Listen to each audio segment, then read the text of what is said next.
And welcome back to another show, podcast series that is, with me, MrVeesworld. And thanks for tuning in. As usual, before I go on any further, if you have not subscribed yet, what are you waiting for? Please subscribe and rate this comment. Rate this comment? No. Comment on this video and rate it a thumbs up if you like what you're hearing. Now, okay, all that's out of the way. I'm back and hey, check it out. This one's about dating standards, okay? Keeping your dating standards up, especially for men, okay? Where to begin with this one? The reason I'm doing the podcast today is because a lot of guys that I get a lot of messages from on my channel and on my videos, especially when I talk about relationships and things of that nature, matter, whatnot, they complain. Rightfully so, because there's a lot of confusion with dating here in the United States. And I want to address some things that have actually been on my mind. This topic has been on my mind, and I wanted to kind of share it with you. Guys, can you please take heed to this one? I know that there's some men that are going their own way. They're going MGTOW, and they opted out of the dating sphere as it is, how it's situated now. And that's fine. That's good. If that's what you want to do. And I think you should do whatever it is that you want to do. For those who have not crossed the border and they're still taking the blue pill versus the red pill, and I did a video on that, you should check it out, who are still in the dating world and in the dating game and seemingly are not happy about it, because I do read every single comment that's left on my videos. So I have like a little slice of a kind of inside view, if you will, from what's going out there in the field. I'm no longer in the field myself, but that's not the point. The point is, I think that men should be more selective in whom they're dating, because women kind of have their little, excuse me, rather large, lengthy list of qualities that they seek in a mate or a husband or a boyfriend. Some of the things on their list can be confusing to men, but I think that men should have their own list, if you will. And what I mean by list, I don't mean literally write it down on a piece of paper list. I mean, you should kind of check yourself and see what it is that you feel will make you most happiest, you know, that will appease you and your day-to-day existence. Because for some guys, they have said that, you know, having a girlfriend or even trying to find a girlfriend or a date is quite draining. Have been some young men in particular who have literally said they're going to off themselves. You know, they feel like pretty much committing suicide over this stuff. And I take that very seriously when I read those types of comments. Some guys who are 30 years old have never, ever been on a date, have never dated a woman, never had a girlfriend, and seemingly have not gotten laid before. So I think psychologically those people are having issues, clearly. And for the ones who have not gone to the deep end, and by the way, if you're thinking about doing this, it's not worth it. Please don't do this.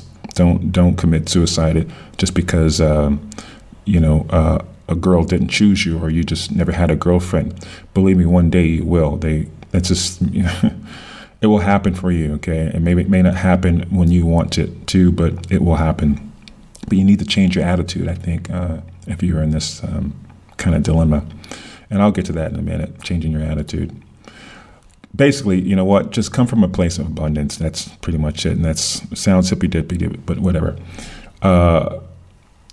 Having dating standards, what does this mean? You know, well, ask yourself, you know, your perfect woman or a woman that you would feel most comfortable with, what does she look like?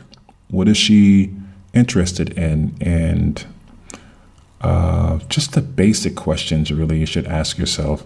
If you find yourself dating a girl, a woman, and you don't see the compatibility, then don't date her.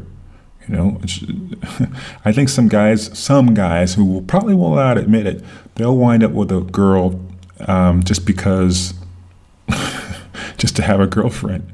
I know some people complain that women do the same thing, and they do, but guys do it as well.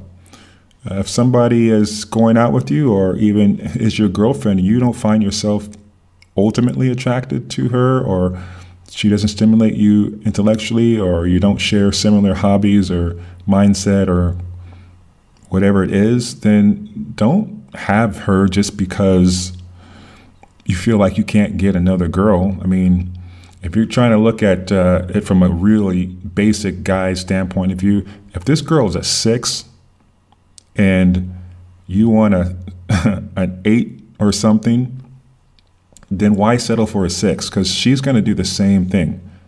Women do the same thing. They don't want same, as they say in Thailand, same. They don't want someone that is on their level. They want somebody that's 2 SMVs above theirs.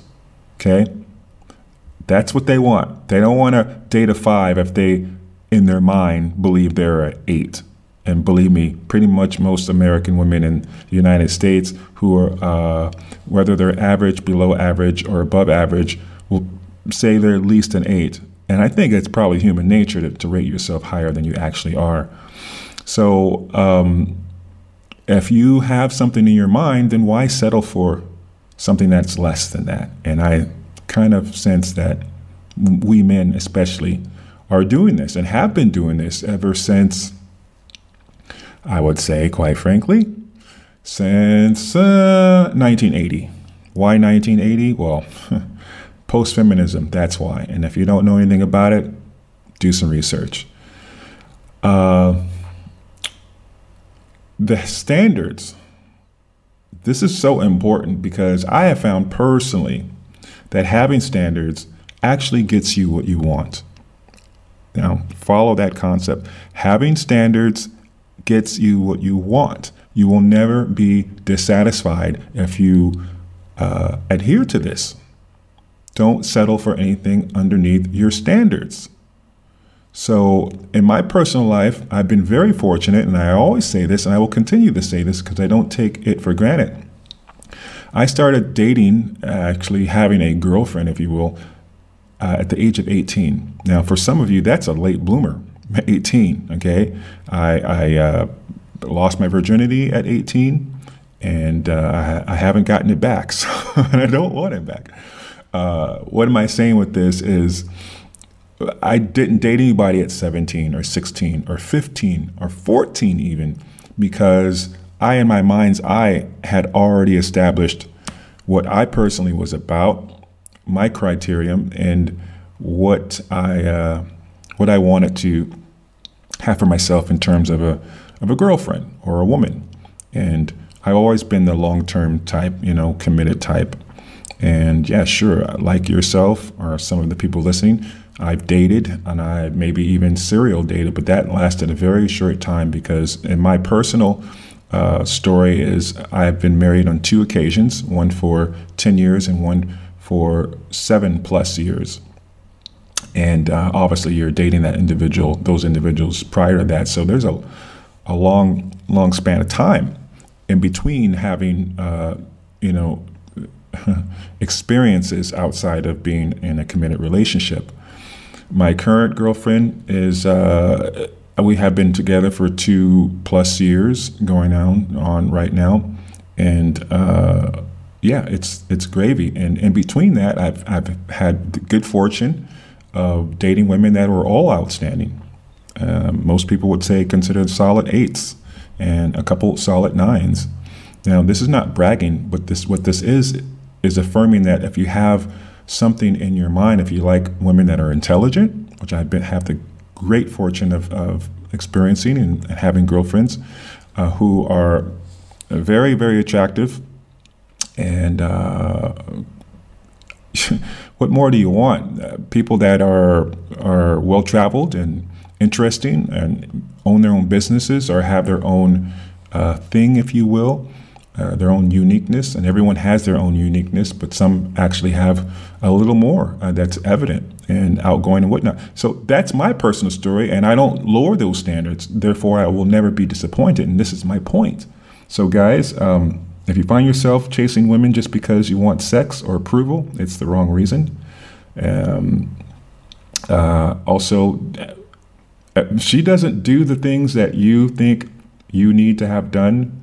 And I don't mean like washing your clothes, but like treating you in a certain way.